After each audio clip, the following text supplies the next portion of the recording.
रामायण भारतीय संस्कृति का एक आदर्श महाकाव्य है।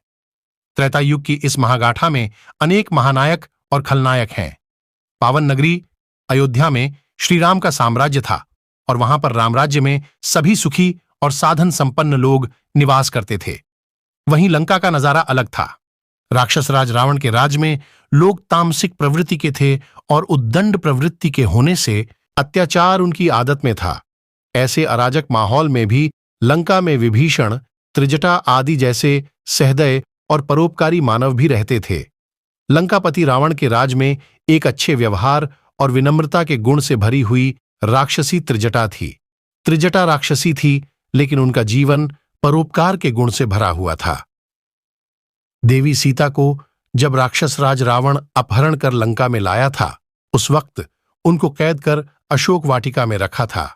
उस समय रावण ने अनेक राक्षसियों को माता सीता पर नजर रखने के लिए तैनात किया था। इन राक्षसियों में एक त्रिजटा थी। रावण ने सभी राक्षसियों को यह आदेश दिया था कि किसी भी तरह वो सीता को उससे शादी के लिए मनाएं। राक्षसियां मनाने से लेकर डराने धमकाने तक के सभी जतन कर रही थीं कि किसी तरह माता सीता रावण से विवाह करने के लिए तैयार हो जाए। उस समय त्रिजटा ने देवी सीता की सहायता की और वहां पर उपस्थित राक्षसियों को अपने एक सपने के बारे में बताया। उन्होंने कहा कि मैंने स्वप्न में देखा कि श्री राम अपने भाई लक्ष्मण के साथ सीता को रावण के पुष्पक विमान में बिठाकर उत्तर की ओर ले जा रहे हैं। रावण नंगा गधे पर सवार होकर दक्षिण दिशा की ओर जा रहा है। उसकी 20 भुजाएं कटी हुई हैं। विभीषण को लंका का राज मिल गया है और उसके दूसरे भाई जमीन पर पड़े हुए हैं। लंका नगरी पानी में डूब रही है और एक वानर ने लंका में आग लगा दी है और राक्षसों की सेना का नाश कर दिया है। त्रिजटा सभी राक्षसियों से सीता से माफी मांगने के लिए कहती है। सीता उन सभी को वचन देती है कि वह लंका विजय के बाद उन सभी को बचाएगी। रामायण के एक और प्रसंग में त्रिजटा देवी सीता की मदद करती है और उनको दिलासा दिलाती है। श्री राम रावण युद्ध के पहले दिन रावण पुत्र मेघनाद रणक्षेत्र में आया और उससे दोनों भाई श्री राम और लक्ष्मण को नागपाश से बांध दिया, जिसकी वजह से दोनों बेहोश हो गए। लंकापति रावण रणक्षेत्र में देवी सीता को श्री राम का हाल देखने के लिए भेजता है।